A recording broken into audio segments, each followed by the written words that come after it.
सभी को।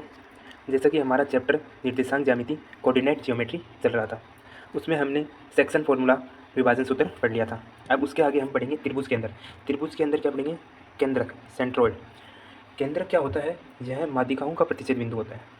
जैसे ये त्रिभुज है ABC, इस त्रिभुज में हम माध्यिका डालेंगे और माध्यिकाओं का जो प्रतिच्छेद बिंदु होगा ना, वही क्या होगा? सेंट्रोइड होगा, केंद्रक होगा। तो हम माध्यिका डालें तो माध्यिका क्या होती है? माध्यिका होती है शीर्ष से सामने वाली भुजा का मध्य बिंदु। शीर्ष से सामने वाली भुजा का मध्य बिंदु। तो शीर्ष से सामने वाली भुजा का मध्य बिंदु, शीर्ष से सामने वाली भुजा का मध्य बिंदु, शीर्ष से सामने वाली भुजा का मध्य बिंदु। तो इन माध्यिकाओं का जो प्रतिच्छेद बिंदु है ना, वही क्या है? तो ये है सेंट्रोइड। ये क्या हुआ? सेंट्रोइड, केंद्रक। केंद्रक को हम जनरली सामान्यतः जी से व्यक्त करते हैं, ये जी। तो केंद्रक क्या हो गया? माध्यिकाओं का जो प्रतिच्छेद बिंदु होता है ना त्रिभुज में, माध्यिकाओं का प्रतिच्छेद बिंदु, वो क्या होगा? सेंट्रोइड होगा, केंद्रक होगा। अगला पॉइंट देखिए, केंद्रक सदैव त्रिभुज के अंदर होता है। केंद्रक कहाँ होता है? सदैव त्रिभुज के अंदर होता है।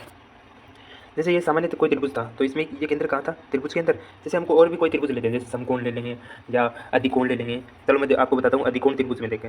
अधिकोण त्रिभुज में हम देखते हैं, तो मैं अधिकोण त्रिभुज बनाता हूँ।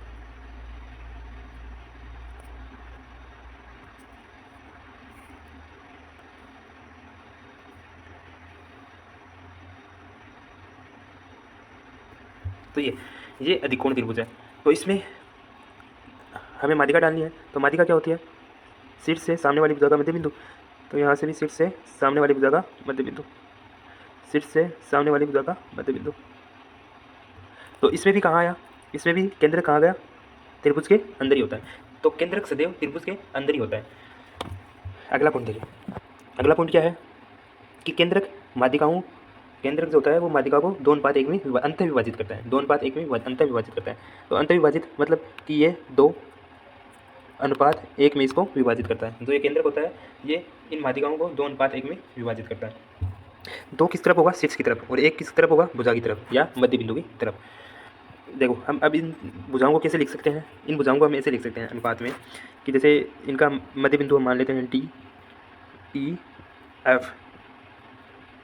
तो ये क्या होगा? जो AG अपॉन में GD इक्वल BG अपॉन में GE equals to CG upon में GF। ये किसके इक्वल होगा?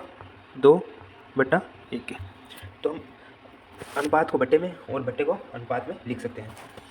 आगे देखिए, आगे क्या पॉइंट है?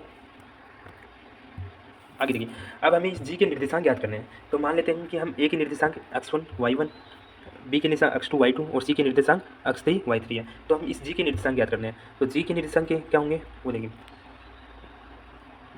इस जी के निर्देशांक होंगे x1 plus x2 plus x3 upon में 3, और जो y निर्देशांक होगा वो क्या होगा? y1 plus y2 plus y3 upon में 3। तो इस जी के निर्देशांक ये होंगे। आगे भुजाओं के मध्य बिंदु हम PQR मान लेते हैं। यदि हम इस त्रिभुज की ABC त्रिभुज के भुजाओं के मध्य बिंदु हम PQR मान लेते हैं और इन बिंदुओं को हम आपस में मिलाते हैं, तो एक त्रिभुज का निर्माण होता है। अब यहाँ से क्वेश्चन पूछे जाते हैं ज़्यादा एग्जाम में। यहाँ से क्वेश्चन क्या पूछे जाते हैं कि इस त्रिभुज का, अंदर वाले त्रिभुज का PQR का क्षेत्रफल क्या होगा, परिमाप क्या होगा और ड्रॉइड क्या होगा। तो देखिए पहला पॉइंट है कि इस जो त्रिभुज PQR का है ना, PQR का केंद्र क्या होगा। तो इस त्रिभुज PQR का केंद्रक वही होगा जो ABC का केंद्रक है। तो त्रिभुज इक्वल्स टू किसके बराबर होगा? त्रिभुज ABC का केंद्रक। दूसरे पॉइंट पे त्रिभुज PQR का क्षेत्रफल।